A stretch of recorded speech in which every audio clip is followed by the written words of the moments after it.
The holidays are coming. Let's take care of our local seniors. They have a lot of blues during the holiday season. Stick around for the next episode of Senior Care Made Simple podcast.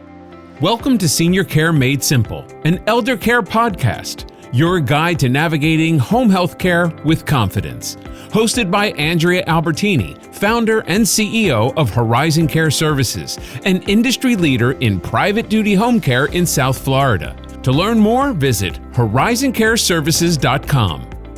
Good morning, good afternoon, good evening. I am Andrea Albertini, the host of Senior Care Made Simple podcast, and I am here today with Doris Muscarella. Hello there. I'm excited today. I have an amazing guest. I know, and I thank you so much. We're very excited today to have Dr. Priscilla Marotta. She is a nationally recognized cognitive behavior psychologist. Welcome, doctor. We're so excited to have you. Yeah, I guess I'll do the same. Good morning, good afternoon, good evening, since we don't know when anybody's listening. It's a pleasure to be here. I think that both as a senior myself and somebody that's been in geropsychology for decades, it's a pleasure to be here. Tell us a little bit about your background. It's very impressive. Well, that's nice of you to say, Doris, but we've known each other a while. But primarily, when I did my residency at the Boston VA, I headed up one of the first geriatric evaluation units. When seniors are hospitalized, particularly with some end-of-life issues, there's lots of decisions, whether it be, are they going to have a feeding tube? Do you keep them on a ventilator? Things that are very difficult decisions for families to make, which is one of the reasons we always like to say that everybody should have an advanced learning directive. But to finish with my background, is that I am a cognitive behavioral therapist with a specific emphasis on geropsychology. I've had the pleasure of founding a group practice. At the present time, I am on medical staff at both Ocala Hospital and West Marion Hospital, where we obviously, being in Florida, have a large elderly population. And I was the author of 2 books, and my last book was Power Skills for Women, because we always want to leverage women and their talent, and obviously we have some talented women here today, and that just, is a pleasure to join. Thank you. I read both of your books. They were amazing. Thank you. Well, I know that the holidays have approaching us. We have our Thanksgiving, Christmas, and New Year's. And with that being said, we have a lot of different depression on the elderly. And I know that you have a lot of insights on that, Doc. Would you like to share a little bit with us? Yes, I think first of all, we have a number of dynamics that are unusual. Okay, first of all, where do we start calling anybody elderly? Which is a very interesting developmental question, because today's seniors are very, very active. In Florida, we really don't even consider anybody a little bit elderly until they're in their 80s, which brings up a very, very important point, that we are the baby boomer generation. And as we have moved through the developmental stages, our parents did not live this long. Because of all the advances, people are living longer. And sometimes that creates a different sense of difficulties, particularly for their adult children, because you have what we call the sandwich generation, and that's the generation that has children themselves and has elderly parents. So they are having stressors on both sides of their life. I think one of the things that people don't understand about psychology today is people should use their medical benefits, because psychology is not about pathology. Psychology is about navigating your life, navigating some of the challenges. Life is just getting more complicated, from AI to some of the divisiveness we see in the culture, So I think that there's no role models. One of the ways that we navigate our lives is to see the role models. But for most of us, our parents maybe died in their 60s. They didn't see role models, 70s, 80s. And you would not believe the number of people that are living into their 90s and seeing 100.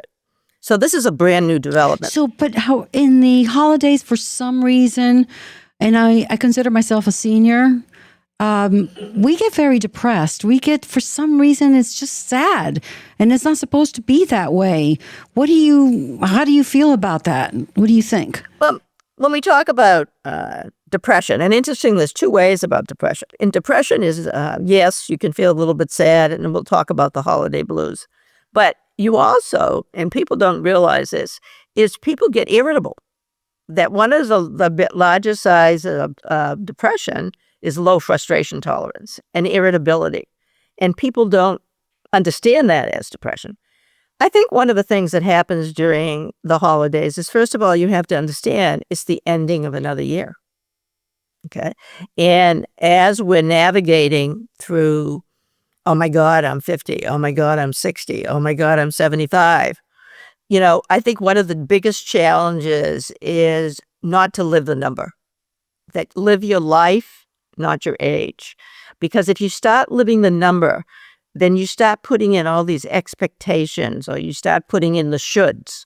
And by the way, any shoulds that you have in your vocabulary, you should eliminate, because there's not shoulds, there's just choices. I also think that family relationships are complicated. So as it becomes the holiday times, who have I lost? As we do certain rituals, it reminds us, oh, I miss my mother, I miss my grandmother, or, why is everybody on their tablets instead of wanting to play a game after dinner? So we remember past rituals, we compare it to what is happening in the present time, and there's a lot of disappointment. And so when you're depressed, a lot of times it's a combination of disappointments. But depression is very treatable, extremely treatable. Yeah. We all know that we talk to ourselves. Well, you have to talk to yourself about the holidays. You have to do a certain amount of affirming self-talk, that you have another holiday to experience, whether it be looking at the lights. We have to generate our own joy. And I think that not expect our joy from others. We have to generate it ourselves. I like that. Generate our happiness ourselves. Beautiful. No, absolutely. And, being in the industry of providing long-term care at home, most of our patients are seniors. And we see that all the time, where a lot of them have families who are very involved, and they come and visit, and they spend the holidays with their loved ones, or sometimes we fly them over to wherever they are around the country with their caregivers. But most of them actually stay, in Florida. And, and some of them alone, some of them in assisted living alone.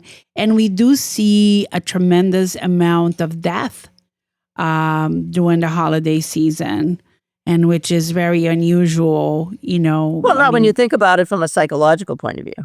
A lot of times people mentally prepare themselves, and I'm going to go quietly into the night at the end of the year, end the year, right? Or when they think of facing things in the new year, one of the things that's a very important is the will to live. It isn't just what your body's doing, it's what is the will to live. I do want to comment on your services, because your services are exceptional. It makes a difference to be in the home setting. It makes a difference to be around familiar things, to feel that you're still in your home, okay? Sometimes when unfortunately, when there has to be an outside the home, or, a nursing home setting, even in those nursing home settings, we're seeing a proliferation of what we would call small care homes, where people are having homes and they're just, they're being cared for, maybe just 4 or 5 people in a home. So we're seeing a lot of movement in that area because people are living so long. I mean, there's a phenomenal amount of people. I mean, you rarely saw somebody in their 90s. I can remember one of my favorite patients. She came to me when she was 92. And every time we would make another appointment, she would say, "Only if I'm alive, Dr. Marotta." And there was an estrangement in the family that was causing her, at your point, Doris, a lot of depression. And we were together for about 18 months. She reconnected with her family. And the best part, we finished our work when she was about 94. And then I got a postcard from when she was 95 of the family throwing her a party. So, Oh, that's awesome. That's wonderful. That is That's beautiful, amazing. Doc. As a caregiver, how can you differentiate the holiday blues from depression? well, I think the difference is what we would call the vegetative signs. In other words, the signs of if they're really not eating, if they're not, if the sleep disruption is more, if, you see a little bit more crying, emotional lability. So you're looking for, those kinds of vegetative symptoms that are going to be more indicative of an actual major depression versus just a little bit of holiday blues because they're going down memory lane. And the other thing is we all need to think about how we label our feelings. I suggest people not think about holiday blues. I suggest, now you know how I do cognitive reframing. I suggest the cognitive reframe that it's holiday memories. And there's some sadness in the people that are no longer with us. So expect that there'll be more emotional volatility during the holidays, a little more joy, a little more sense of people we've lost, a little bit more, and everybody has anxiety about the holidays. Where do I go? What do I do? What degree is materialism? What rituals do we want to keep? What rituals don't we want to keep? Which side of the family are we going to visit? When? And I think so I think the more that we can normalize that the holidays are a very emotional time, then I think people will be able to navigate it better and cope with it better. And make some better choices. One of the things that I see that really worries me is people are like hamsters. They overschedule themselves. They overschedule their parties. They overschedule the activities. They want to make everybody happy, so they're going to go 3 places on Christmas Day. And that's not conducive to having a more pleasurable time.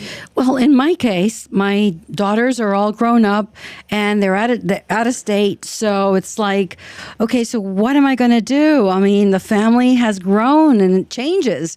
So how do we cope with that as to family being away?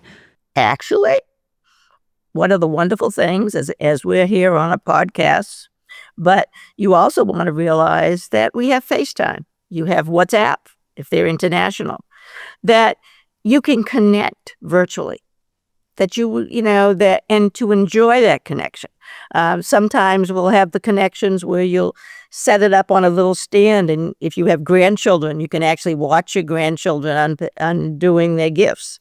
So I think we have a wonderful opportunity to share in a virtual way if we can't be physically present.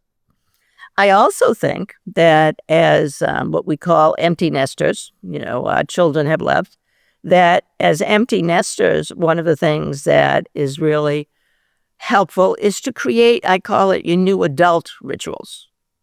What sort of adult behaviors would you like to engage in? It might be a special mimosa breakfast. Ooh, I like that. We got to implement that. Yeah, for sure. We should implement that when we record a podcast on Thursday mornings. I think so. Yeah. Great advice. Great advice. As I just turned 61, just so you know. And isn't it wonderful how we're all turning and not looking that way? Exactly. Hey, I'm the new 40, Doc. But one of the things that when we're younger, we're raising kids, we're working, we're going to college, we're building a career, and meanwhile, there's so much that has happened with the family along the way. Right. You know, we hurt each other, we upset each other. There's misconceptions of things. Sometimes our children have misconception of certain things that they grew up with us. Sometimes we have also of them as well, right? And I think that when we get to the age of, you 65, 70, I would say more after 65, small 70 now, nowadays, is that, you reflect back and now you're not talking to your son or you're not talking to your daughter or, whatever the case may be, and you become lonely. Right. And you're addressing a very important issue. It's called family estrangement. Okay, estrangement in families, and what is that estrangement dynamic? First of all, there's something that's been very different generationally. The generation of people in their 20s, 30s, 40s, and a little bit into the 50s. There's a different sense. When we were with our grandparents, even if, we came from the age where we were hit with spatulas or whatever we were hit with, that was in my generation as baby boomers, okay? Yeah. That's right. Well, I was in boarding school, so I can tell you. And I was so bad when I was a kid that I ended up going from a regular 7-day Adventist boarding school to a non-school. And and they hit my hand with a ruler. The ruler. And a wooden spoon. Can you believe that? Yeah, no, I can believe that. And one of the things but there was sort of this cultural in the United States, and a little bit of respect for the elders. And I do want to talk about that. There is a cultural difference. And if we have an international audience, there is a cultural difference in, like I have my daughter-in-law is Chinese. So there is a cultural difference in how they view the elderly and their responsibility to the elderly. Okay. There is, in family estrangement, I think that so many times people, and I think you used a good word, misconstrue, but people maybe are oversensitive. I think one of the best things in family estrangement is to try to reconnect. You never can stop reconnecting. And I always see that as the parents, it's always our role, even if, whether it be we send them a card or a little note, or we send them a text, because you want to move on. You want to try to live in the moment. And the one gift we can get from our children, as much as they may have tortured us at different times, the one gift we can get is time or contact. And sometimes I think they need to know about that. Look, I know, and I don't think you don't want to diminish their feelings in any way. You might want to say, I was a working mother with a growing practice. I've told my son many times, if I was giving myself a report card, maybe a C, could be a C- in parenting. You only can put yourself in so many directions. So sort of validating maybe some of their frustrations, but then at the same time, but I love you and I treasure you. And you did very well and you're a success now and you went to college, et cetera, et cetera. So I think you always want to make the attempt to reconnect. And we need to teach them how to do that. There's no need. Resentment comes from a French word meaning to feel again. So you want to let go of your resentments, not because you're letting the other person off the hook. You want to let go of your resentments because it eats at you. And it actually physiologically puts cortisol in your system, which depresses your immune system. So teaching the younger members of our family or teaching our children that you don't want to resent. You want to accept that we're all imperfect. There's nobody that had a child that wakes up and say, how can I torture my kid today? We all did the best we could. And I'm sure we all fell short at different times, especially for those women that were navigating their professional careers without role models.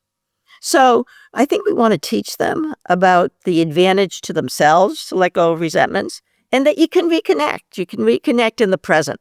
You don't have to carry the weight of the past resentments. Right. And I think it's so important to, forgive and let go. and move forward as we all make mistakes, forgive and forget and move on, because time is the most precious thing that we have, because time cannot be bought. But in order to help them move on, you need to validate their resentment. You need to validate, not dismiss, not defend. Say, you know, I hear, there were some choices I made that made it more difficult for you. And that makes me sad. Whether it was intentional or unintentional, it makes me sad. But I love you. And we have a unique relationship. You only have one mother. You only have one father. And that relation, as flawed as the mother or the father may be, we're what you got.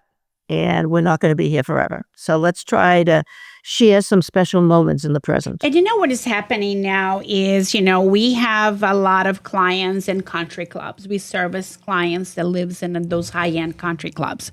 And one of the things that we're seeing, Doc, is either they have never been married, and usually is more likely women. Those are usually more women than men. Yeah, in our country club, we have about 500 single women and 110 single men. So one of the things that we encounter now is mostly ladies who either has never been married, everyone is gone, and also widows who never had children, and now everybody's gone. And one of the other thing that's happening is they're having a little bit of cognitive disorder. So they happen to continue to drive. The police takes their driver's license. They keep going out again. And then, of course, the guard says, "Oh, Mrs. Goldstein just left again." The police go pick it up, bring her back in. And all services have been called in, but she doesn't let anybody in. And we have actually called Adult Protective Services, and many of them, to see, hey, listen, since she's not letting us in, maybe the state will go in with the police just to make sure she's okay, Well, that's where you bring in the medical team on that, the primary doctors. The doctors know their patients well. And particularly if somebody is really having a cognitive decline, a lot of times they're oppositional, okay? There's two different assessments. One assessment is a very major assessment that involves the court, which is called competency. That's where they can't handle their finances, where you have to have a guardian. That's a very complicated process. But there is another assessment that they are inadequate to make their medical decisions, that they may not be, they might be, if they're having cognitive difficulties, they may be non-compliant with their medication. It's not just about they can take a shower, they can dress themselves. It has to be their ability to take their medication properly. And if they're not safe to drive, obviously, as you know, physicians have the ability to take away licenses. So it really, I would think, is the more that, as you say, it takes a team, it takes a village. And I think many times, especially because you're connected with the property managers, you may be the first ones that see some of this symptomatology.